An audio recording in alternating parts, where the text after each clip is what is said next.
आज जो मैं वचन आपके साथ बांटना चाहता हूँ वो है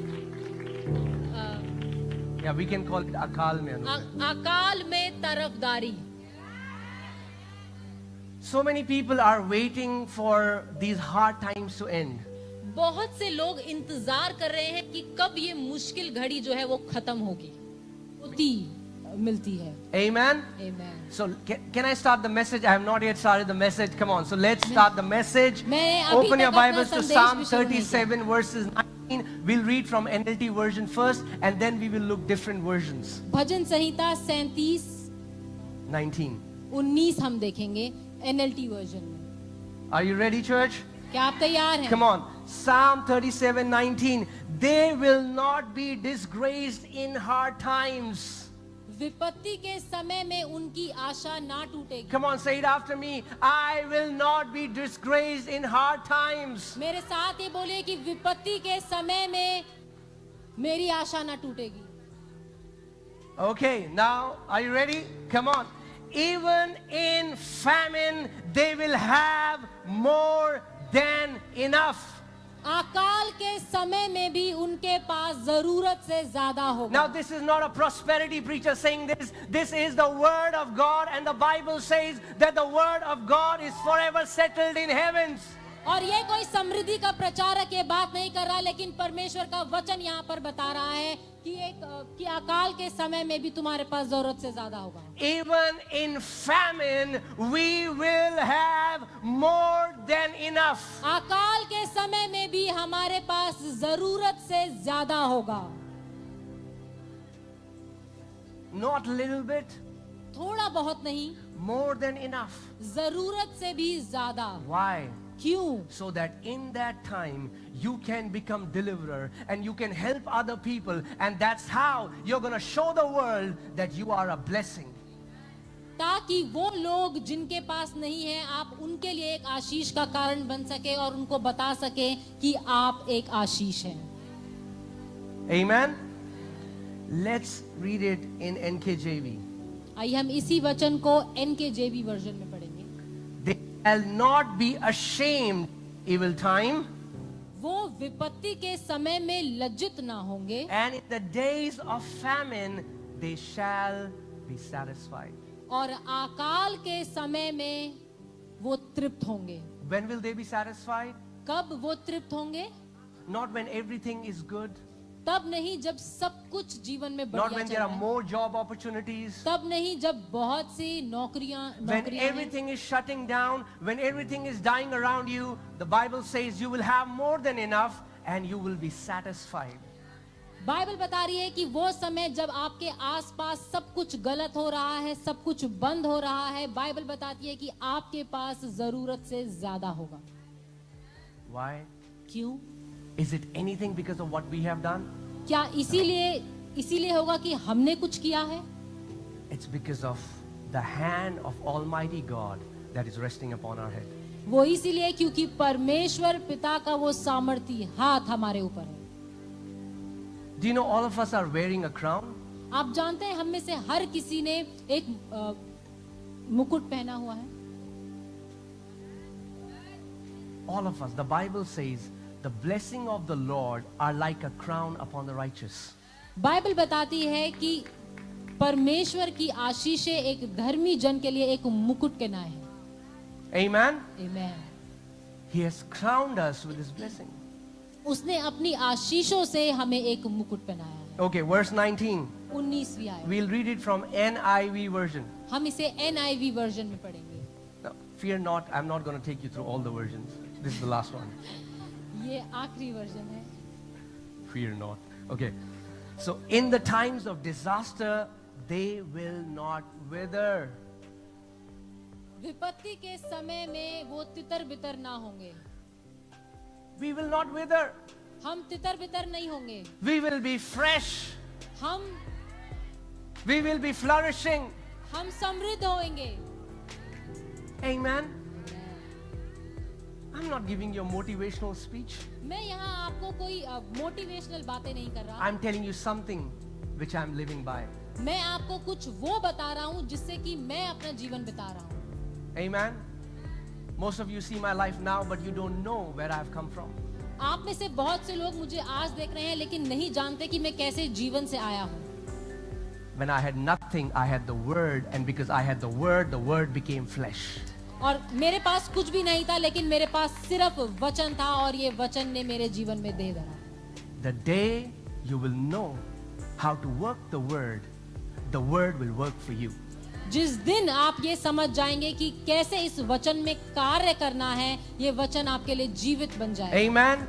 God says in Jeremiah 1:12, I watch over my word to perform it. यिर्मयाह 1:12 में परमेश्वर का वचन कहता है कि मैं अपने वचन को ताकता रहता हूँ कि कब उसको पूरा करूँ. But God, I have a question. लेकिन प्रभु मेरा एक सवाल है. Why do you watch over it? Why don't you just perform it? क्यों आप अपने वचन को देखते रहते हैं, आप सीधा उसे करते क्यों नहीं? Because he needs a partner to perform it. क्योंकि उसे चाहिए एक साथी जो उसके साथ इस वचन को परफॉर्म करे. Amen. The word of God is forever settled in heavens. परमेश्वर का वचन अनंत के लिए स्वर्गों में स्थिर है. He's looking for an earthling. He's looking for a man, a son in the earth, on the earth, who says, yes, God, I believe that it is settled in heaven. I say yes to it. So what happens? The thing that is settled in heaven gets settled on the earth. हाँ, उसका वचन अनंत के लिए स्वर्ग में स्थापित है, लेकिन परमेश्वर ढूंढ रहा एक व्यक्ति, एक बेटे को इस पृथ्वी पर कि जब वो उसके साथ इस वचन में हामी भरे और उसे कहे कि हाँ प्रभु मैं विश्वास करता हूँ और मैं इसे हासिल करता हूँ अपने जीवन के लिए. In the time of famine, अकाल के समय में they will have plenty. उनके पास जरूरत से ज्यादा होगा. No famine can stop your blessing. कोई भी अकाल आपकी आशीष को नहीं रोक सकता. Amen. Because your blessing was never dependent on the things of the earth. क्योंकि आपकी आशीष इस दुनिया की किसी भी बात से सीमित नहीं है. And today I want to teach you that. Please keep your ears open, because if you get it, you're going to partake the grace that is here. और मैं चाहता हूं कि आप ध्यान से सुनें, क्योंकि यदि आपने आज के वचन को ध्यान से सुना तो जो अनुग्रह इस घर पर है आप उसके साथ भागीदारी हो जाएंगे. Amen. Amen. It makes me sad because of religion. So many children of God are not walking into the fullness that God has for them. और मुझे ये बहुत दुख की बात लगती है कि धर्म की वजह से, जो धर्म ने गलत शिक्षाएं जो सिखाई हैं, उसकी वजह से बहुत से लोग उस संपूर्णता में नहीं चल रहे जो परमेश्वर ने. Most believers are envious when they see someone else being blessed. बहुत से विश्वासी जलन खाते हैं जब वो दूसरे विश्वासी या दूसरे लोगों को समृद्ध होते हुए देखते हैं. So what do? तो वो क्या करते हैं? They go on internet, they would write nasty comments, they would go to someone else's house, they will start a gossip because they are envious. वो लोग क्या करते हैं? वो जलन के मारे वो YouTube पर जाकर गलत बातें लिखते हैं, औरों के घर जाकर के गप्पे मारते हैं, गलत गलत बातें और चुगलियां करते हैं. Can I say something? क्या मैं कुछ कह सकता हूँ? Get rid of that part of you that is envious when someone else gets blessed. जब कोई और आशीषित होता है और यदि आपको जलन होती है तो आप अपने जीवन से उस जलन वाले हिस्से को निकाल फेंकें. I have made up my mind. Whenever I see anybody get blessed, I want to celebrate with them. मैंने इस बात का निर्णय लिया है कि जब भी मैं देखूं कि कोई भाई कोई भी आशीषित हुआ है तो मैं उनके साथ उनकी खुशी मनाऊंगा. Amen. I was, at a point God had to teach me. So whenever there is a church which is flourishing, a lot of people are coming, so other people say, this pastor does this. He's just healing people. He's just doing this. I said, no, Lord, I want to celebrate. I want to rejoice. Thank you, Father. If that church is growing, I want to rejoice and give you thanks. If a person is being blessed, I want to rejoice and give you thanks, Lord. और एक समय ऐसा आया जब परमेश्वर ने मुझे सिखाया, जब भी कोई प्रभु का जन उसकी कलीसिया में जब लोग बढ़ते चले जाते हैं तो और लोग कहते हैं कि अरे वो तो सिर्फ चंगा करता है, अरे वहाँ तो ऐसा होता है, वहाँ तो वैसा होता है. मैंने कहा नहीं प्रभु, मैं उस व्यक्ति के साथ मैं खुशी मनाऊंगा और उसको आशीष दूंगा. And most of the time that is not coming from the right heart, that is coming from envy. और ज्यादातर समय जो ये ऐसी भावना है ये परमेश्वर की ओर से नहीं लेकिन शैतान की तरफ से आ रहा है। But I have made up my mind, I want to celebrate when others get blessed. लेकिन मैंने निर्णय ले लिया है कि जब और लोग आशीषित होंगे मैं उनके साथ उनकी खुशी में शामिल When you move into your new house, I want to celebrate with you. जब आप अपने नए घर में जाएंगे तो मैं आपके साथ खुशी मनाऊंगा। When you buy a new car, I want to celebrate with you. जब आप अपने लिए एक नई कार खरीदेंगे मैं आपके साथ आपकी खुशी में When शामिल you start a new business, I want to celebrate with you. जब आप एक नया व्यवसाय खोलेंगे तो मैं आपके साथ आपकी खुशी मनाऊंगा। When you get promoted in your office, I want to celebrate with जब you. आप अपने ऑफिस में तरक्की को पाएंगे तो मैं आपके साथ आपकी खुशी मनाऊंगा। Amen. And God loves that heart. और परमेश्वर को ऐसा हृदय पसंद है। You know why? जानते हैं क्यों? Because when you're not envious and you can celebrate someone else's blessing, God knows you will be able to take care of your own blessing. क्योंकि जब परमेश्वर देखेगा कि आप जलन नहीं रखते और आप औरों की खुशी में, औरों की आशीष में आप खुशी मनाते हैं, तो आप तैयार हैं कि आप अपनी आशीष को आप संभाल कर रखेंगे और उसमें खुशी मनाएंगे। Amen. And when you see someone else getting blessed and you say, with genuine heart, you say, Father, I thank you for blessing my brother and sister. You know what? Write it down on a piece of paper. That blessing is coming to you. और जब आप सच्चे दिल से अपने भाई और बहन को तरक्की करते हुए, आशीष पाते हुए देखें और परमेश्वर का धन्यवाद कर दें, तो मैं आपको आज कह रहा हूं, आप लिख लीजिए इस बात को कि वही आशीष आपके जीवन में भी आने वाली है। Amen. So I want to teach you a little bit about blessing today so that you get it and you start to walk into the fullness that your Father has for you.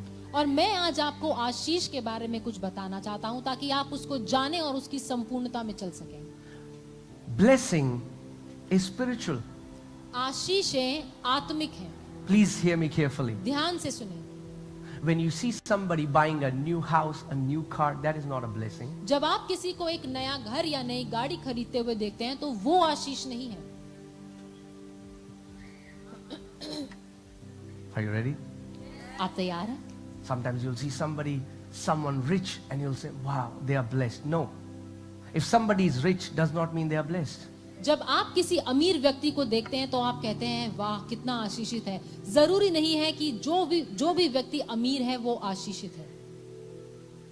Are you getting this? आप समझ रहे हैं? Being rich does not mean being blessed. अमीर होने का मतलब ये नहीं कि वो व्यक्ति आशीषित है। There are many people who can get rich by XYZ means. अमीर बनने के बहुत से तरीके हैं और बहुत से गलत तरीके भी हैं। And can I also say this? क्या मैं ये भी कह सकता हूँ? Prosperity is not your ability to save. समृद्धि आप इस बात पर निर्भर नहीं करती कि आप कितना बचा लेते Now, हैं। some people they can save amazingly and then they can buy something and people will say, wow man, this is prosperity. Although I'm not against save. But what I'm saying is your ability to save is not equal to prosperity. और कई लोग बचत करते रहते हैं और बचा बचा करके कुछ खरीद भी लेते हैं और मैं उस बचत के खिलाफ नहीं हूं। Prosperity has to do with overflow. Say overflow. समृद्धि का मतलब है जब आपका प्याला उमड़ रहा हो। Somebody asked me, किसी ने मुझसे पूछा, brother, do you save? कि भाई क्या तुम बचत करते हो? I said, I don't have to, but I always have enough. और मैंने कहा कि मुझे जरूरत नहीं है लेकिन मेरे पास हमेशा जरूरत से ज्यादा होता है। So I save. तो मैं बचाता हूँ। Without saving. बिना बचाए हुए। That's prosperity. ये है समृद्धि। Are you getting it, guys? आप समझ रहे हैं मैं क्या कह रहा हूँ? And God wants to bring us there. There are many people, they are still in wilderness and have not entered the promised land. बहुत से लोग हैं जो आज भी उस मरुस्थल में हैं और उस वायदे की जगह पर, वायदे की उस जगह पर नहीं पहुंचे। So many believers, I hear their testimonies, it's like, oh, praise God, I had no money to pay my rent and God provided. Praise God for such testimonies and they are precious in the kingdom of God. और बहुत से लोग आज भी उसी स्थान पर हैं, विश्वासी आते हैं, कहते हैं हमारे पास पैसा नहीं था कि हम अपने घर का किराया दे सकें और परमेश्वर ने चमत्कार किया और हमें किराए के पैसे मिल गए। और ऐसी गवाहियां बहुत कीमती हैं, हम उनका आदर करते हैं। Now, if you are a new believer, यदि आप एक नए विश्वासी हैं, praise God. प्रभु का धन्यवाद हो। You're living from miracle to miracle. आप एक चमत्कार से दूसरे चमत्कार में But ऐसे know जी रहे हैं। this, लेकिन that जान miracle लीजिए is not intended to sustain you for life. कि चमत्कार इसीलिए नहीं होता कि जिंदगी, आपकी पूरी जिंदगी चमत्कारों में ही कट जाए। Oh, praise God, somebody came and gave me a phone. Praise God for oh that. प्रभु का धन्यवाद हो, कोई आया और किसी ने मुझे एक नया फोन My question तोहफे में is, दिया। when are you giving a phone to somebody else? मेरा सवाल आपसे ये है कि आप कब इतने समृद्ध होंगे कि आप किसी और को एक फोन गिफ्ट Oh, कर सकें? praise God, somebody paid my rent. Praise God for that. When are you paying someone else's rent? ओ प्रभु का धन्यवाद हो कि प्रभु ने मेरा किराया चुका दिया। मेरा आपसे सवाल है कि आप कब किसी का किराया चुका? Hear this carefully. ध्यान से Miracle is for you. Blessing impacts you and your surrounding, the people around you. चमत्कार आपके लिए है, लेकिन आशीष आपके लिए और आपके आसपास के लोगों के लिए है कि आपके आसपास के लोग भी उस आशीष का फायदा So उठाएं। even though God was providing a daily manna to Israelite, परमेश्वर इजराइलियों के लिए हर दिन नया मन्ना भेजता था। amen, आमीन। it was to live every day. Every day the manna used to come. हर दिन नया मन्ना स्वर्ग से आता था इजराइलियों। But that was not God's heart for them. लेकिन परमेश्वर की ये इच्छा नहीं थी उनके लिए। That was temporary. वो कुछ समय के लिए, अस्थायी रूप के लिए थी। Supernatural manna was temporary, but the day they entered into the land of Canaan, hallelujah. there was no more manna. You know why? Because they had entered into the land that was overflowing with milk and with honey. जिस दिन इजराइलियों ने उस वायदे के स्थान पर अपना पैर रखा, उस दिन वो दैवीय मन्ना, स्वर्गीय मन्ना जो परमेश्वर हर दिन इजराइलियों को देता था, वो बंद हो गया, क्योंकि उन्होंने उस वायदे के स्थान पे जगह रख ली, जो जगह उमड़ रही थी, जो जगह भरपूर थी और वहां पर बहुतायत थी हर एक अच्छी वस्तु की। Amen? आमीन। None of them could share the manna. That was for them. कोई भी अपना मन्ना किसी और के साथ बांट नहीं सकता था, वो हर एक व्यक्ति, हर एक परिवार के लिए अलग था। Right? The miracle is for you. चमत्कार आपके लिए है, But that's not God's heart for you. लेकिन वो परमेश्वर की इच्छा नहीं है आपके। God's heart for you is you walking in blessing. परमेश्वर की इच्छा आपके लिए ये है कि आप आशीष में चलें। Abraham, Abraham, I am gonna bless you and make you a blessing for nations. मैं तुझे आशीषित करूंगा और जाति जाति के लिए तुझे आशीष का कारण When बनाऊंगा। you start to walk in blessing, जब आप आशीषों में चलना शुरू करते there are हैं, so many people who were around you, they start to get blessed. आपके आसपास बहुत से लोग ऐसे होते हैं जो आपकी आशीष की वजह से आशीषित होने लगते And हैं। that's God's heart for you. और यही है परमेश्वर की इच्छा आपके लिए। Amen, church? आमीन।